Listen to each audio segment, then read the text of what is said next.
Hi, everybody. Lindsey Wilson here from Positive Performance. And today I'm super excited to get going with our first interview of the one and only Jenn Starkey. How are you, Jenn? I'm doing great. This is so fun, isn't it?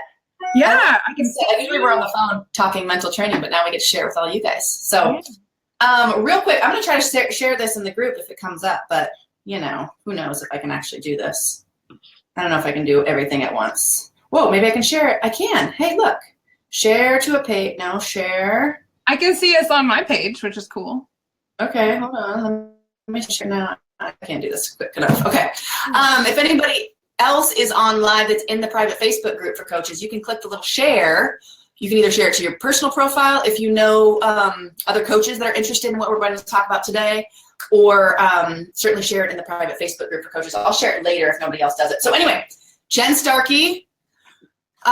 Let's see, where do I even start? Jenn is an expert in mental training, and she founded the MVP Leadership Academy. She's the author of A League of Your Own: Leadership Lessons from All-Star Athletes, the creator of FastPitch Fit, and the Zen Hitting Training System.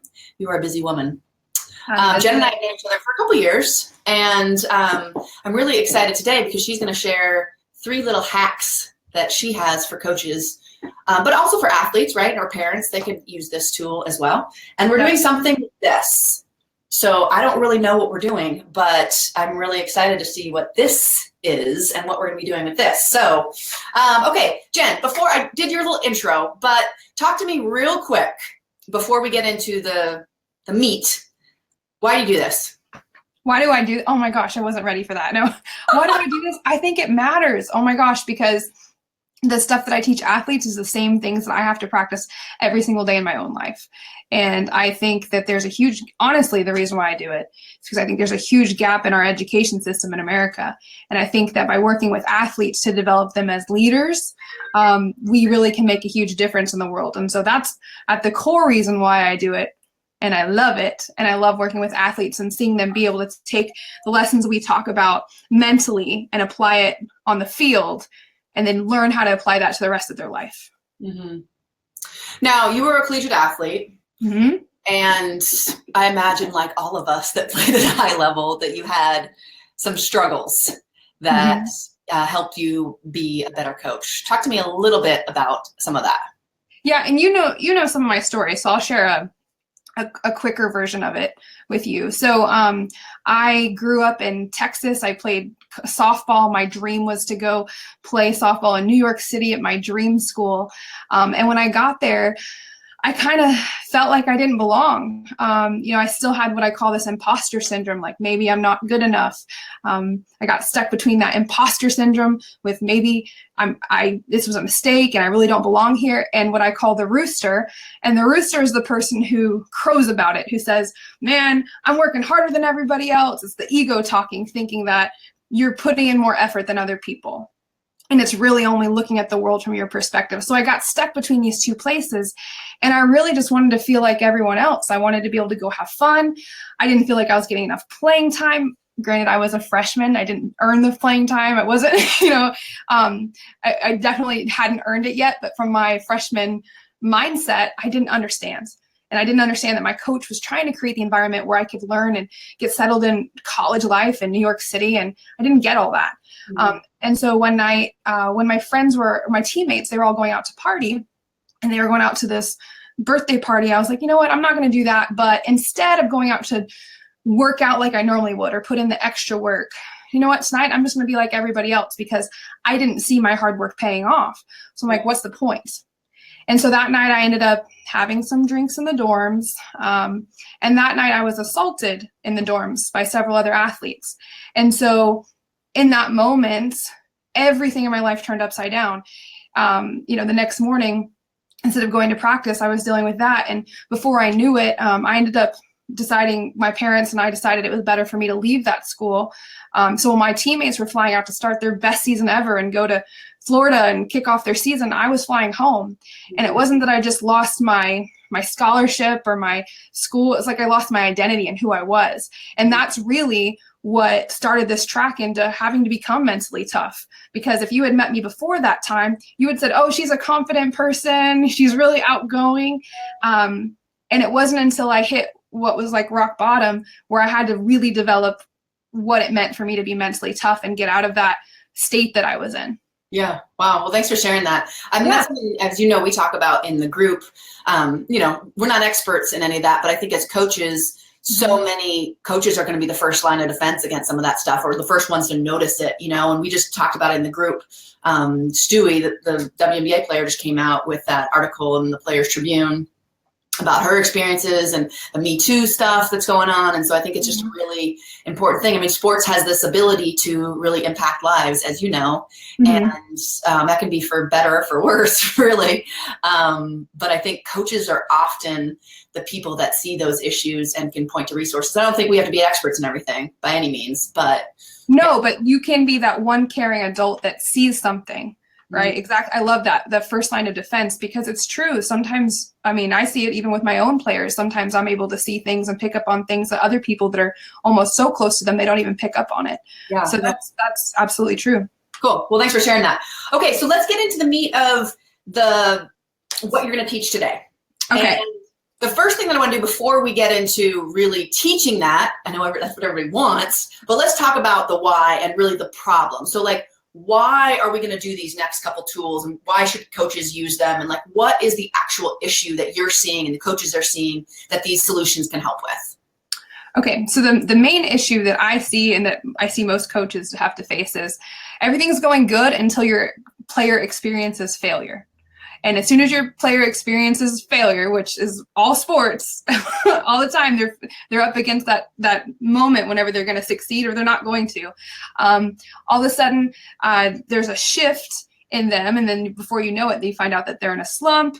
And so what we want to do is prepare your athletes to be competitive and to keep that competitive mindset, even when things aren't going their way, even when they aren't feeling their best, even when things aren't maybe perfect at home, or when they're not feeling well. How do you make sure that your athletes are competitive when they're playing against competition that's tougher than them?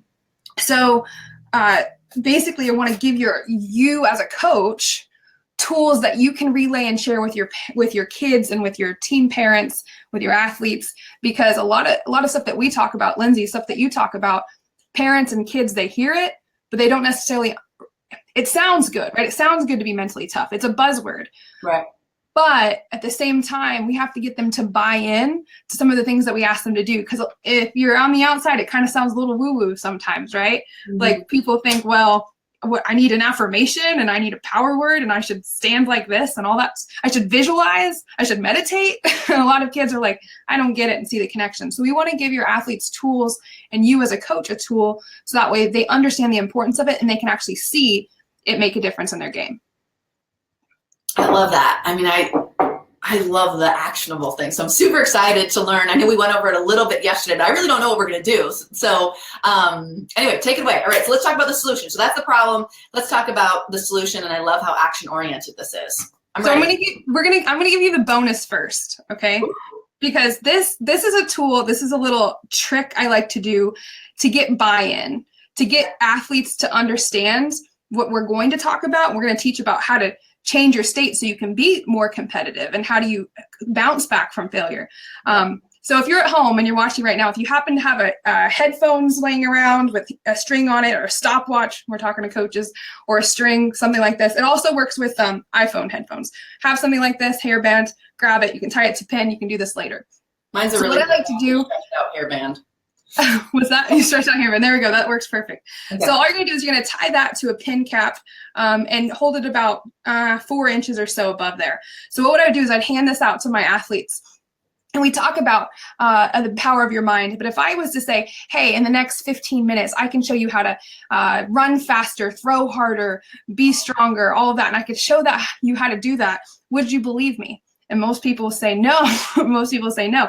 I'm going to show you how we can do that. So what I want you to do is I want you to just out in front of you, I want you to hold the pin, and I want you to get it to where it's really still. So get it to where it's really still. And I want you to, with your mind only, do not move your hand. Focus on making the pen go left to right, left to right, left to right. So don't move your hand.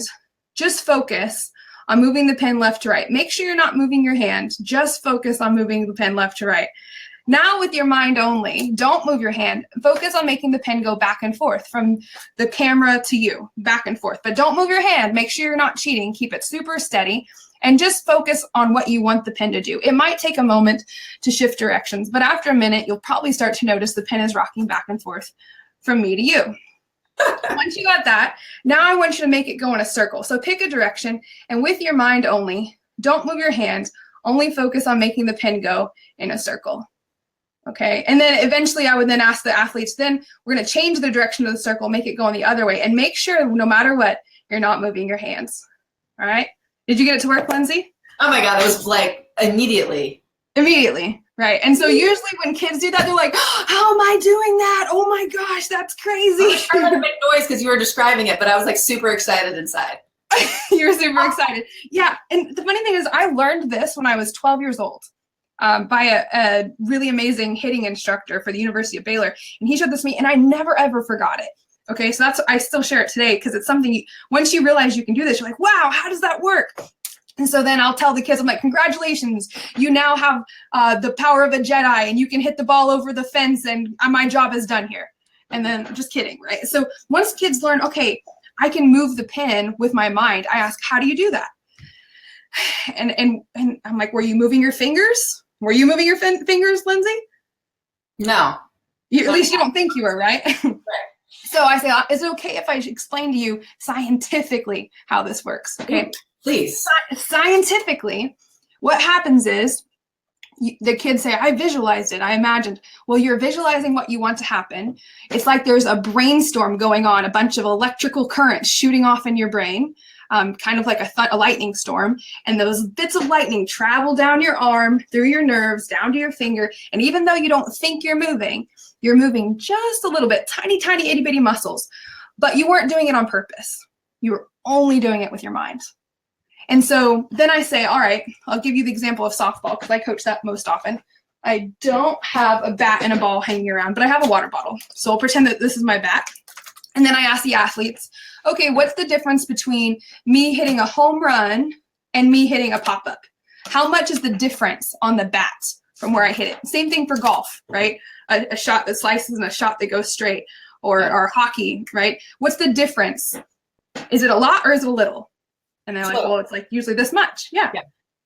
This much? Show me, Lindsey, how much do you think it is like on a fly ball to a line drive? How much is it the difference? Pulled up with your fingers. Yeah, it's probably something. It's like not even, like maybe an inch, not even probably. Hold it up again. How much was your pen moving? My pen was moving probably this much. And so did you, there you go. So were you trying to do that with your fingers? No. You were just doing it with your mind. And so normally when we're practicing and we're going and we're in the games and we're frustrated, we're trying to make these huge adjustments. Yeah. And really we're off this much. Mm-hmm. And to make this big of a difference isn't something that we do physically, it's what we do here. Yeah. And so then once they get that, now we can start talking about how we control that. We can start talking about how we control our mind, how we shift it. Same, we'll go more into that in a second, but once they do that, the kids are in. All right. Love this. This is awesome. Okay. I'm sold. I mean, I was sold before, but I'm really sold now. Okay.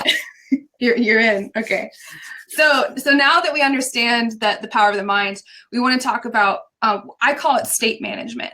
And I'm talking to a kid about state management. You have water, and water can show up as ice or it can show up as gas. Two different states, same type of material. Mm-hmm. And so you as an athlete, you're the same athlete whether you're showing up on your best day and you're awesome and you're kicking butt, or on the day where it seems like nothing's going your way. It really has to do with your state. Alan, so glad you're going to try this. It's awesome. Yeah, Tracy and Alan, awesome. Hey, if one of you guys you guys are watching this. That's why I see your comments. Can you share in the private Facebook group for coaches if you know how to do that? There's like the little share button, because I can't do it and talk at the same time. I'll be boring for a second. So, positive performance mental training for coaches. Jen, you can multitask. Fine. Shared. Okay. You did it. I was like fiddling around and then I was distracted. And anyway. Yeah, it's okay. All right. So, state management. Right. Okay.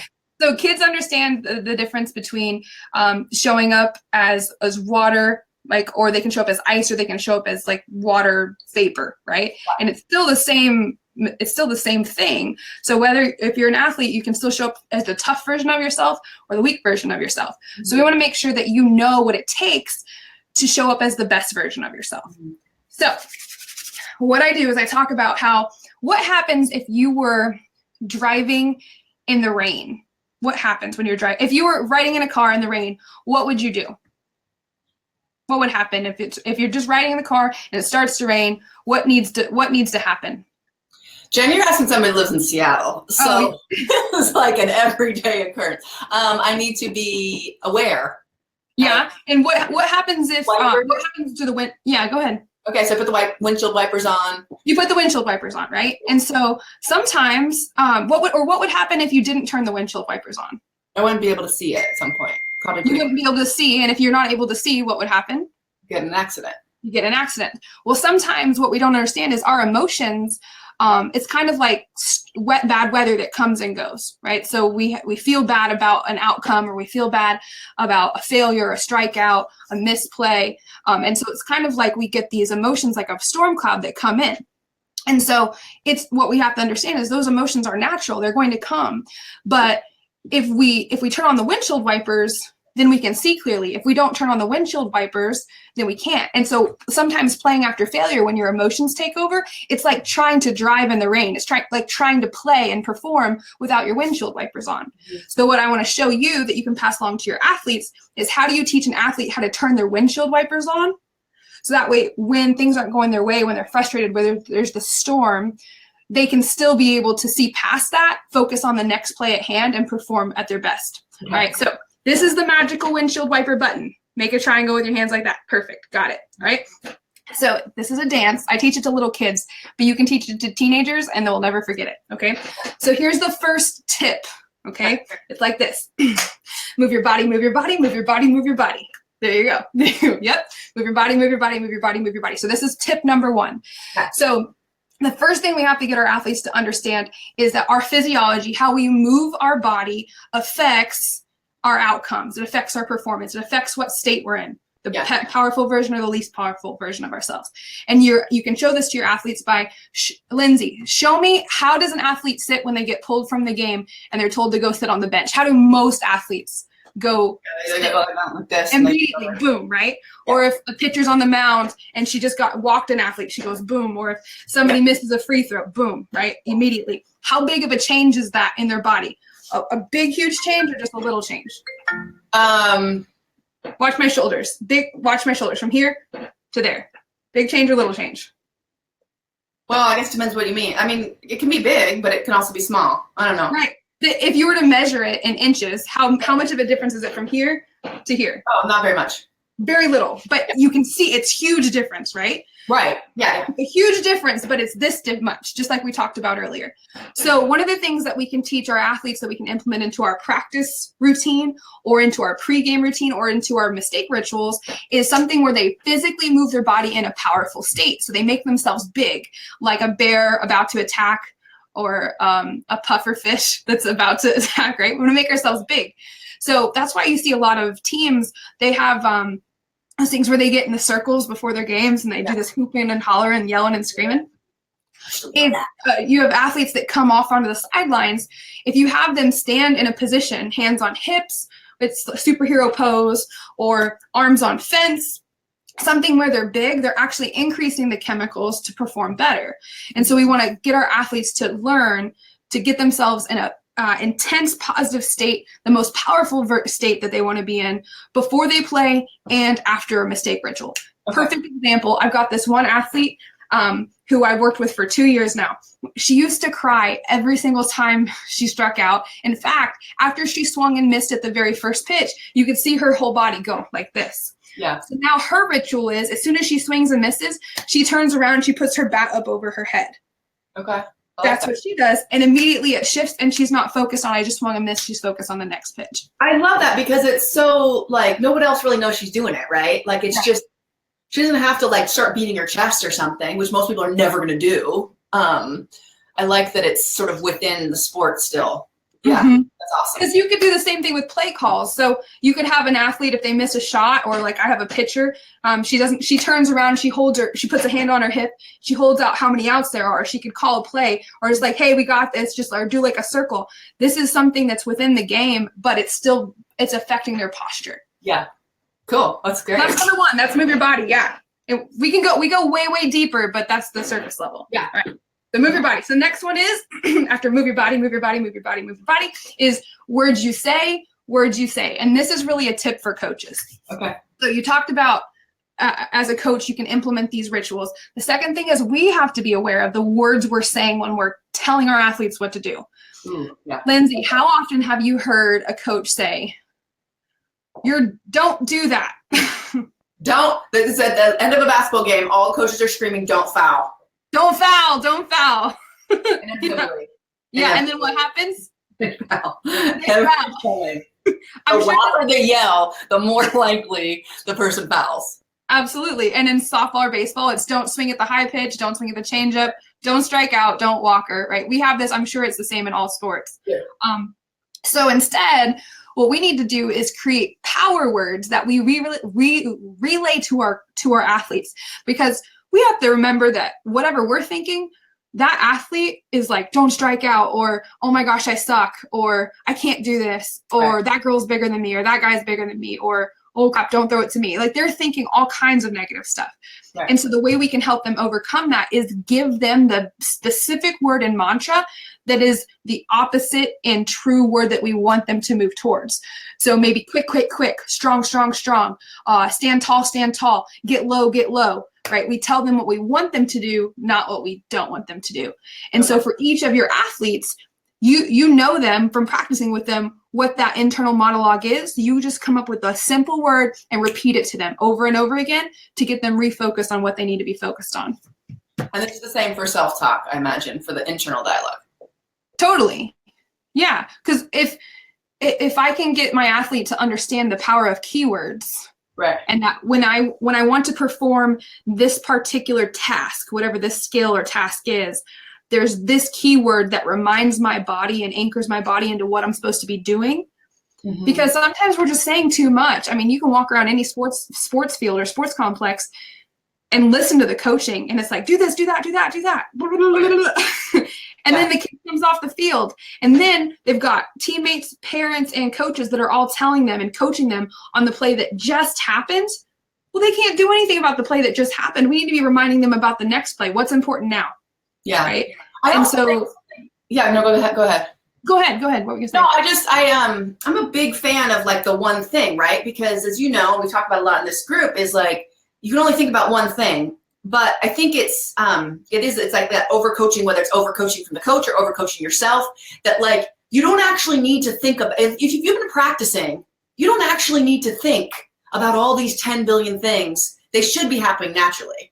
In fact, if you are thinking about all those 10 billion things, you're not going to be able to do anything. Right. So there is that like one thing that like you're playing defense, you actually don't need to worry about all these different things. You just need to like stay low or move your feet or see ball and man or like one thing. And then the rest of the things, if you've been practicing, should fall into place. Right? Because what happens is people try to control too much. It's the 80-20 principle, right? So really you only have control. We talk about controllables, non-controllables all the time. Right. So the keyword links to that. What can you control? Right. So there's very little that you control. If you're on defense, right, there's very little that you can control. You're reacting to what's given to you, right, depending on which sport you're in. So sometimes when we're struggling and when we're forcing something, we're trying to think about too much, it's because we're trying to control more than we can control. And so we've got to remind ourselves that one thing, like you said, that we can control. And a word is a great anchor tool to remind that athlete, because if they're repeating that word, like strong, quick, fast feet, whatever that is, then if they're doing it loud enough in their head, all that other stuff will go away. Yeah. Quick reminder for those of you that are on live, put your questions in because we'll get to some of them at the end. I have one question though. So I teach a lot in competition mastery and psychology of competition, and some of these courses that I teach, we teach a lot about mistake rituals. Mm-hmm. And I wonder what your thoughts are about either having like a single word, or does that word that you're talking about need to be rehearsed, or does it not really matter? I mean, with the situation you're talking about, can it be just like a general thing, or should it be something that's done ahead of time, that's practiced? Maybe everybody on the team has the same one, or is that sort of a different thing to you? I think it could be either way. I don't think that there's a wrong or a right way to do it. Obviously, if you have the stronger the ritual is, the more you practice it, the more effective it's going to be. So, but sometimes, you're struggling, your body is different every day you go to compete. Mm-hmm. So sometimes you need, well, what do I need to be focusing on today based on my desires, my goals, and my challenges today? Right. But I think, when you watch professional athletes, they have their rituals and they don't even realize they're doing it because they've been doing it for so long. Right. So in the beginning, it's a lot about, as coaches, we're trying to help our athlete find what works for them. Mm-hmm. So obviously it'd be great if they all had, what it is, or if the team was able to do that together, but athletes are different. Sometimes they need more time. Sometimes it's physical. They want to pick up a rock and throw it to be able to literally like throw the mistake away. Sometimes it's like a brush off thing. Yeah. Sometimes they can do it with their mind only. So I think it's really about finding what works with each individual athlete. Yeah, I agree. People have different triggers too, right? I was working with a swimmer earlier this week, and his trigger was like at the end of races, which, in some of these sports, there's not that much you can do physically because you're in the middle of it. Swimming and running and rowing in particular are ones that I think of that don't have really any breaks. But I was talking to him about, he was feeling his focus, his mind go to competitors in that moment. So it wasn't necessarily he had made a mistake, but he knew he was on the verge of making a mistake. Mm-hmm. And we've been working together for years. So he had these awarenesses that this was a trigger for him. And so we talked a lot about what do you do in that moment, especially as a swimmer, when you know this is happening or about to happen, to bring your focus back. And it was very similar to what we talked about, some imagery and some words and that sort of thing. But I think I think that is really and I almost, when I work with athletes, you probably do too, it's like, trust that you have that awareness, especially when they get to a certain age. They've had a lot of games under their belts or a lot of races. And, I'll say, you and I and the coaches that are in this group, we're experts in certain things, but we're not expert in that person, right? And they get to decide. And of course, coaches have a really good sense of the trigger points too, but I think that's an important thing, is to empower your athletes to say, like, what is the issue that you're seeing? Like, if you really sit down and you think about the places that you've struggled, honestly, not just glossed over them because they're painful, but really think about the places that you've struggled, there's usually patterns, right? Do you agree? Oh, totally. And I think because we're speaking to coaches, like, they're in a difficult situation, because unlike you and I, where we get time to specifically focus on talking on this, most coaches, especially if they're not working with a small team, they're working with a big team. They don't have a lot of time when they're at practice to have these conversations. It's something that you, as a coach, you intentionally have to have these times set aside to ask your athletes these questions to help them build self-awareness. Right. So definitely when, like, we're at an advantage, you and I are, when we're working with athletes in a one-on-one setting, specifically on the mental part of the game, where most coaches, they have to very intentionally structure that as part of their game plan, their practice plan. Yeah. And so the short answer is yes. Yeah. Okay, cool. All right. So we got this. Move your body, move your body. Move your body. Where'd you say? Like, I'm calling out. Okay. Okay.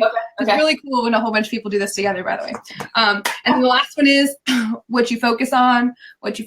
It doesn't look as cool. What you focus on there. So like looking through your eyes, right? Okay. Okay.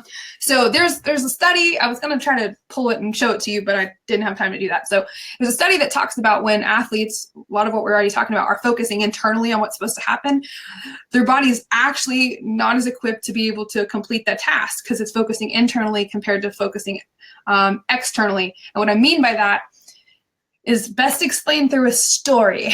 So there's a girl I've been coaching. Her name's Kylie, amazing kid, 13 years old, awesome hitter. And she starts struggling up to bat. It starts out easy. Like, she gets a hit, but somebody catches it. Did the right thing, didn't get the outcome she wanted. So she's focusing on outcome. Mm-hmm. So then she starts like trying to force it. I see her in between games. She's going over there and she's taking extra cuts, going and taking extra cuts. And I walked over there and I'm like, what are you thinking in the box? Talk to me about what you're thinking about. And she starts listing all the things like, I need to do this for my team, and my team's counting on me, and why aren't I getting this done? And I said, listen, look around you. Your mom's here, your brother's here. How awesome is this that we get to play the game we love in front of people we love? Next time you go up to bat, I just want you to think before you step in the box how grateful you are. How grateful are you for this opportunity to play the game you love with people you love? It was raining that day in this awesome weather, right? And she told me afterwards, she said, that's not going to help. Like, there's no way that me thinking about what I'm grateful for is going to actually help me hit. All I need to do is take reps. Right. Like, just try it. And I told her while she was sitting there taking reps, what I want you to do is every single time you get another ball tossed at you, I want you to say, and another one, and another one. And I don't know, do you know who DJ Khaled is? Have you ever heard that name before? He's a popular music producer today, and a lot of teenagers know about him. Oh, okay, yeah. I know who you're talking about. In every song he produces, he says, and another one. And one day I heard him explaining this, what he means by and another one. And to him, it means and another blessing. This song is another blessing where I get to create something awesome. And I'm really grateful for this. So and another one means there's another blessing. There's another blessing. So I told the girl I was working with, Kylie, I said, every time you get a ball tossed to you, I don't want you to judge it saying that was a bad one. That was a good one. I need to roll my hands over. I need to do this. I need to do that. Instead, we're going to get into a rhythm where you're just thinking, and there's another one, and another blessing, and I'm grateful, and I'm grateful, and I'm grateful. Next time she gets up to bat, I yell out my keyword, my power word, grateful, grateful, triple. Next time she goes up to bat, grateful, grateful, home run over the fence, right? Like, and she's like, I didn't think it would work. I didn't think it would work. And people in the stands were asking, what does grateful, grateful mean? Is that a special sign? Right? No, it just means grateful. So what your athlete chooses to focus on in that moment, this is one specific example, will greatly create their outcome. You know this. If you focus on the negative, you're going to get more negative. If I focus on asking questions like why do I keep striking out, or why do I keep losing the ball, my brain is going to give me answers to that question. If I ask a bad question, I'm going to get a bad answer. And I want to make sure I ask the right questions so I get answers that are actually helpful to me. Oh, I love this. So many things. I think, oh God, what was I going to say? Well, first of all, I totally agree with the gratitude thing. I think, well, one thing that I really love that I want to point out is I love that you told her to like, just try it. You know, I think a lot of times as coaches, we either say, do it because I said to do it, or we try to convince athletes, right? Which, you know, those are all fine responses. But a lot of times when I see a question from Alan. We'll get to that in a second, Alan. A lot of times when I'm working with athletes, and again, you know, we're coming in as mental training coaches, so we only have one thing to work on. But a lot of times I say, you know, just try it for a week, or try it in the next practice. Like, if you can, like, a lot of times athletes will come to me and they'll start working with them. Like, I had an athlete named Kylie, and she was like crying all the time and miserable. And I said, if you went to practice this week and you were just like pure joy, right, every single day, and you were high-fiving your teammates, and you were grateful for your coaches, and you were grateful for basketball for all it's given you. And of course, I asked her what basketball had given, to you. And then I asked her, has basketball given you more, or have you given more to basketball? And that's a really powerful question too. That is a really good question. Yeah. Yeah, because people are always like, yeah, basketball's given, or my sport has given me more than I've given, right? And I think, so I really like that though, like that mindset of like, just try it. Like, stuff's not going your way right now. So let's just try something new. You don't have to do it forever. This isn't a permanent change. Just try the gratitude thing. And I think that's such a cool way to do it, because change is scary and hard, and people want to, reject it because it's different. But it's like, why not just try it? Just for the rest of the game, like you did with this athlete. I think that's so cool. And I think that's such a good sort of takeaway for coaches. I think it is too. And I think you can start that in practices, or start that in tryouts, actually, when you're doing tryouts. See how, if they're willing to try something. And sometimes I'll say, if I'm wanting to do something strange, I'll say, hey, just for the next 3 pitches, or just for the next 3 reps, let's just do this as an experiment, right? And I just want you to notice what you feel. Yeah. And then once they feel something, then I can build on that, instead of saying, oh, I want you to change it and do it this way. Yeah. I think there's a fine line between that too, though. I think, like, for a lot of times I say, when teams are implementing mental training, or like, let's say they're going to do the Braver, which is our pre-practice visualization, as you know. Very good, by the way. Love it. Oh, thanks. Do you like the new one? I know what I haven't. I have the old one memorized, so I haven't looked into it. Oh, okay. Well, I'm going to give you the new one. But what I was going to say is I think it's also a fine line though too, because sometimes I see coaches like, we're going to try this thing. I don't know if it's going to work or not. Mm-hmm. And that can be dangerous too, you know, because it's like, nobody tries weightlifting. Like, you're going to do it. Right. You have a little bit of a fine line. Do you think so too? Yeah, I get what you're saying. There's a difference between when you're literally experimenting with a skill or a mechanic or a style, Yeah, somebody to see what will work for an athlete compared to what you're talking about, which is a method, something that you know you're going to do. Right? Yeah. So that's two different situations. Yeah, I wouldn't want a coach to get those two things confused. Yeah, no, thanks for clarifying that, because I do think they are different. And yeah, okay, cool. All right. We did have a question. Did you want me to read that one out? Yeah. Before we do that though, do you have anything that you want to point coaches to for more information about what you're doing? I know you're doing a ton of things right now. Or any resources that you'd recommend? I am. So I would say the best way for a coach to get in touch with me right now would just be go to my Facebook page, FastPitch Fit. Okay. Even if you're not like videos, they're great. Thanks. I like them too, and I get good feedback on them. So I would say even if you're not a softball coach, and you're watching this, I do have some cool things for coaches I'm kind of playing with. So I would really love to ask if one of your coaches is watching this, I would love to ask them some questions. So just about kind of some of the areas where they need more support and help. So if they could send me a message on FastPitch Fit, that's great. If you want to go to my website, it's MVP, like mission, value, purpose, or MVP, most valuable player, MVPleadershipacademy.com. And I do have a really cool self-leadership program for teen athletes, but it's specifically for girls. Guys could watch it, but really girls are. So if they could check that out, or just send me a personal message. I'd love to hear from anybody who watches this. Okay, we'll put all those links up in the comments afterwards. But yeah, now you'll have to promise to come back. Yeah. And, I'd love for you to share some of those videos that you're doing in Facebook Live in yours, if you feel like popping over and sharing them in the group. I could totally do that. Okay, let's get some of these questions. Okay, we got a couple, and will you be able to answer some questions later? I know a lot of people can't watch live.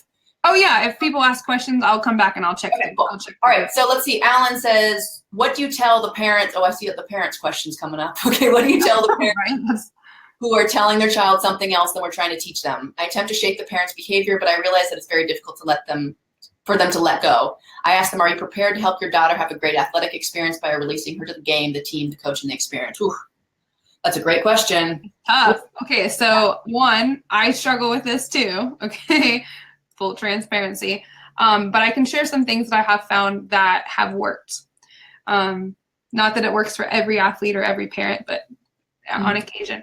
And because we also have the same challenge. I don't know if you notice this, Lindsey, but as a coach, you might also have athletes that go to specialty instructors. Yeah. And so sometimes they're specialty instructors, sometimes they're teaching them things, and sometimes they're even teaching them things that aren't correct, but because they're getting paid or their parents are paying them separate, sometimes there's a conflict there. Mm-hmm. So a couple different ways that I've handled it in the past that have worked. One is to the athletes, I'll say, hey, I understand that you've got a lot of coaches that are all asking you to do different things, and acknowledge how they're feeling and say, like, that's a tough situation to be in because you're trying to please everyone at the same time and it doesn't make sense. Totally get it. While you're here, would you be willing to try it this way and see what kind of results you're able to get?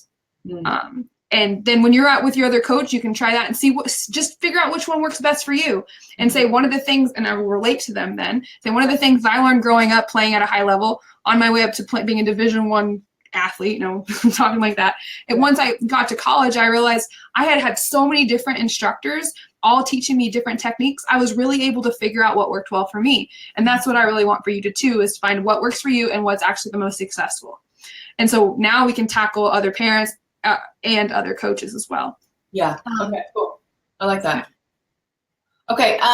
Tracy. Hi, Tracy. How do I best communicate to an athlete who is in the middle of a mental breakdown, crying, poor body language, etc., mid-game? Yeah, go ahead. You probably have some good tips for this, Lindsey. Probably. But we have to have already seen that could happen for an athlete and prepare way ahead of time so they know our expectations, so we're not dealing with it in the middle of the game, but we've already talked about it before that happens. Yes. One. Yeah. Two, once you've had that conversation and they know the expectations, you can go, depending on your relationship with the athlete, how old they are, you can go just look at them and say, you know what I'm expecting of you right now. And, or say, go take 60 seconds to yourself in the corner of the dugout, and then or the field or wherever it is. Or worst case scenario, you can ask them to step out of the dugout, or step off the court, step out of the game. Because ultimately, that's something that's not okay, and it's not okay for the rest of your team either. And so we need to set a standard and example that's not okay. Granted, sometimes we also have to understand what the mental breakdown is about.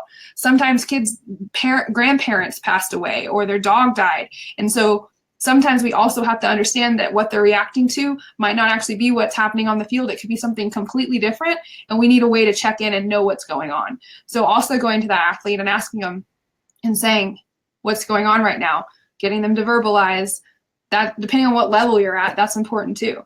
But number one, being clear on what your plan is ahead of time, and communicating that to your athletes, what the expectations are and how to handle those mental breakdowns before you ever get in that situation. Yeah, I think that's great advice. And I think, I think so much of, either bad attitude or let's just say like overreaction, it's so easy for us as adults to be like, you're playing in a high school softball game. Like, this is not life and death. And yet they have put so much pressure on themselves, and maybe their friends are there, or they have high goals, or their parents have put pressure on them. Like, so much of negative behavior. I mean, we can sit around and bitch about millennials and the trophy, culture and all these types of things, but so much of it is fear-based, don't you think? And Definitely. It's like fear, pressure, I mean, all those sort of negative things. And then it's like, all these like emotions come out in like weird ways. And it's not that we need to baby them. I think you're right. I mean, we definitely have to have standards, right, of like what's appropriate. Right. But also like recognizing that it might not just be them, it's them. It's kind of like when you're dealing with toddlers, I have a 2-year-old, so I'm like reading all these things. It's like, they are not trying to be a butthole, like they're trying, they don't know how to let go of their anger, and like their brains aren't fully developed until where none of us are developed until 25. And so a lot of this is just blah, right? Yeah. And normally when you see a bad attitude, when a kid's showing you attitude as a coach, usually it's because they're beating themselves up. And by the way, I think as coaches, we've contributed to that as well as parents, because think about this. Kids out on the field and they make a mistake, they blow a play. And if they were to actually shake it off and act like they don't care, what is said to them? What are you thinking? Right? Like, did you even care? Get your head in the game, right? Those kinds of things. Yeah. But if a kid makes a mistake and you see them like, oh, dang it, then what do people say? They're like, it's all right, shake it off, right? No biggie, you got this. So it's almost like we're reinforcing. They need that validation, knowing that it's okay, but it's almost like we're reinforcing the wrong behavior. That's actually what they need to do in order to be successful. And you can hear it in the stands, and you can hear it on the sidelines. And so us being aware as coaches to listen for that, and to be able to train our parents like, hey, like if a kid shakes it off and they laugh after a bad play, we never need to question how much they care about the game. Because that happens all the time in the car ride home. Like, do you feel like you're giving your full effort, or, that kind of stuff? And of course they are. Of course they are. Yeah. Yeah. And if they're not, maybe they don't love their sport as much as you think they should, or they do. Right. It's such a balance. I think when you get to a certain level, it's like you want the kids or the athletes that are hard on themselves are the ones that generally push themselves to that next level, right? And that's how sports are, that aggression, that competitiveness. And then you get to a level where, I think some kids don't ever let themselves get there, competitiveness. They don't want to pretend like they care. It's all, and again, it's all fear-based. But then you get to a certain level, and that's generally when athletes come to me, to be honest, and that's not working anymore. Like just beating themselves up all day, every day is exhausting. It suddenly doesn't work. It gets you to a certain point, right? Yes. It does. It gets you to a certain point. So one of the new phrases that we've come up with for our athletes is strive satisfied. So it doesn't mean you don't expect to get better, but that you can be satisfied with the effort that where you're at. And so, but it doesn't mean that I'm not shooting to be better and to grow and to be challenged, but that I don't need to be constantly living in this future world either, where I'm constantly beating myself for where I'm at today. Well, I think also it's like, back to what you said earlier, is like really defining what's controllable and what isn't. Because I will say, you know what, you can beat yourself up all day long if you didn't give everything that you have. Mm-hmm. You know, if you're not completely exhausted after a game, if you did not give your best effort, by all means, be hard on yourself. Mm-hmm. But you don't get to be hard on yourself because you missed a couple shots or because you struck out, or like, that's not where. Or because of an outcome didn't go your way, right? That you did everything perfect and the outcome didn't go your way. Mm-hmm. Right.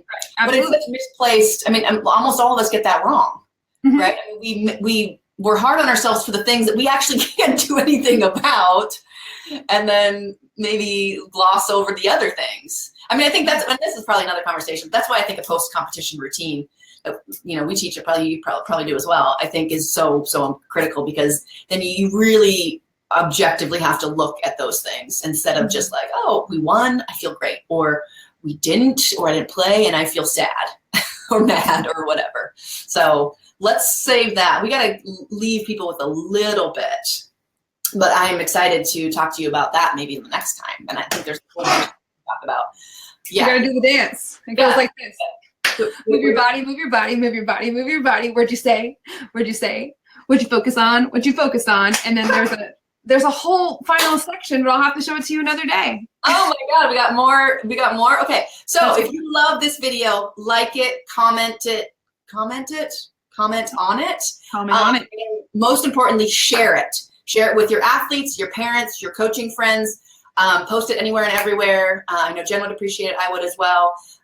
Both of us are on a mission to get all this information out in the world, because athletes at every level really need it. And Jen, I'm so grateful for you and your commitment to this. I love all the work that you're doing. I've been a fan of watching your videos and everything. I think they're great, and I really appreciate you coming on here and sharing it with us. Leave your comments below or questions. Jen will get on and respond to as many as she can. But Jen, I really, really appreciate your time, and I can't wait to get you on again. Thank you. It was so much fun. Guys, make sure if you haven't gotten Lindsey's resources, go get them right now, because they are the best, and I learn from her every time. Oh, likewise. We're all getting better here together. This is great. Okay. Thanks so much, Jen. Thanks everybody for watching. We'll all talk soon. Bye. Bye.